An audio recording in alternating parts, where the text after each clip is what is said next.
Your love of movies is with a great passion. Do this review or get ready for a stabbing. I really don't want that to happen. Better do this review.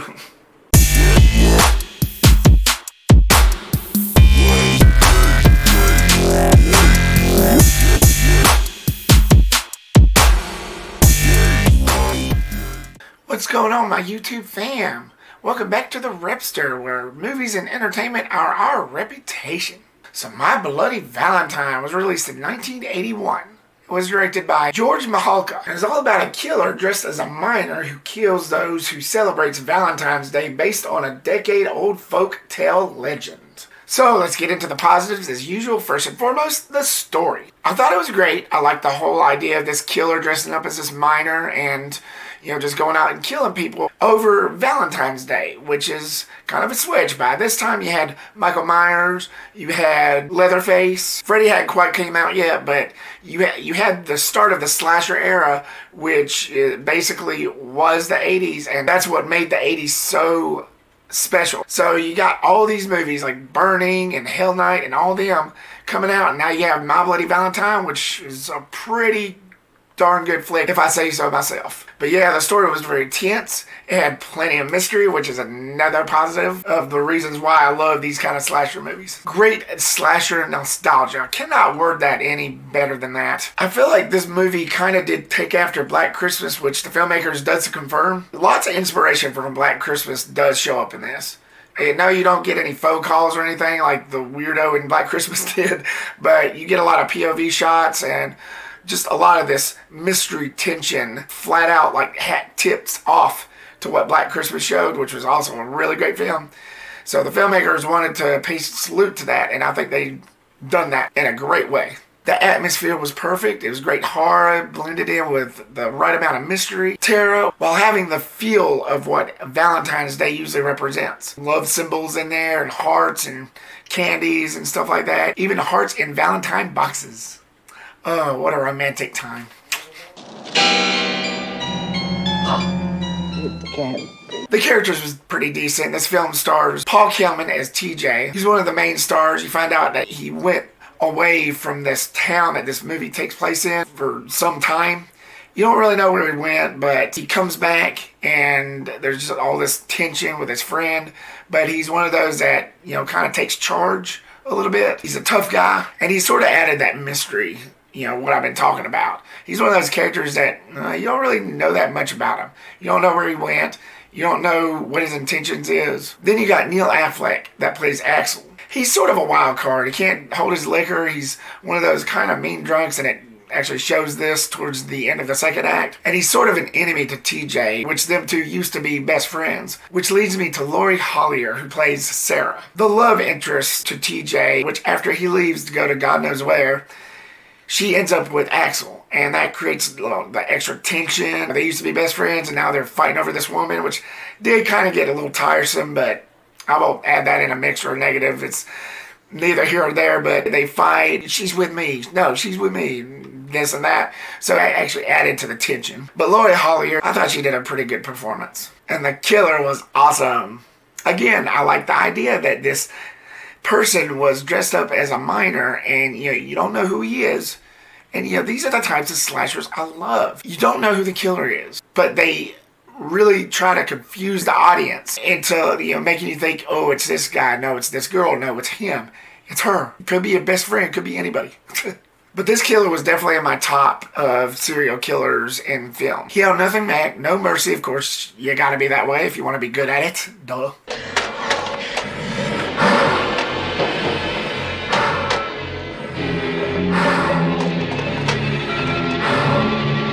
Plenty of mystery. I know I've said that many times, but it's true. And, the elements of surprise really made you think. Unlike recent horror films that comes out nowadays or in the past few years, this is why I think from the early, maybe late 70s, just say the 70s to the early 2000s, horror films really shined. Yes, I know I'm getting old, shut up. The gore factor. The only way I know how to do this is to divide this portion up into a positive and negative. Even though I'm still in the positive range, I'll do the positive first. First and foremost, go with the director's cut. I cannot tell you how disappointed I was with the theatrical, but I'll get into that in the negatives later. But the gore factor was awesome in the director's cut. That is your best option if you want to get this film. Make sure to get it on Amazon from Shout Factory or shoutfactory.com, which is actually under their title, Scream Factory. And they have the director's cut in that, along with the theatrical. But just go with the director's cut. That is your best option. Although there is like 9 minutes technically cut out of this. You only get to see like 3 minutes, but I think that really benefits the gore factor. Anything else I don't think really mattered. It's probably like extra dialogue, and it's like footage that they couldn't really get from the Paramount lockup or wherever they stored it. It was probably destroyed. Who knows? Even the filmmakers doesn't even know. Director George Mihalka doesn't even know, but the gore factor really helped in the director's cut. And the art that these filmmakers put in really shined, really showed in the director's cut. It didn't change the tone and pace, which, like I mentioned before, I watched the theatrical cut the other day just to compare, and then I just now watched the director's cut. Finished with that earlier, just to compare. The director's cut, it didn't change anything. If anything, it added more to the tone and pace. It made it better.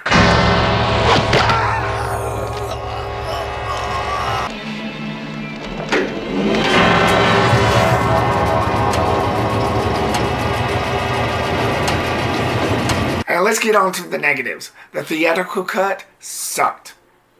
By today's standards, if you were to watch this movie, you wouldn't even know why they even rated it R. But keep in mind, this was like 39 years ago. And you can tell times have really changed. The MPAA was the true villains to most films out there like this. Notably to films like this, to films like Friday the 13th. They were butchers. They held no mercy. I don't know what their problem was, but the MPAA was just the true villains of these films. Because I say that in the most harshest way, because some of the death scenes that I seen in the director's cut weren't even that bad. Yet they still made them cut them out. Like there's a girl that got stabbed here and there, wasn't even bloody.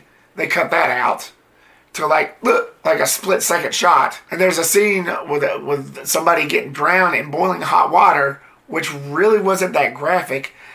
Yet they still made him cut that out for the theatrical.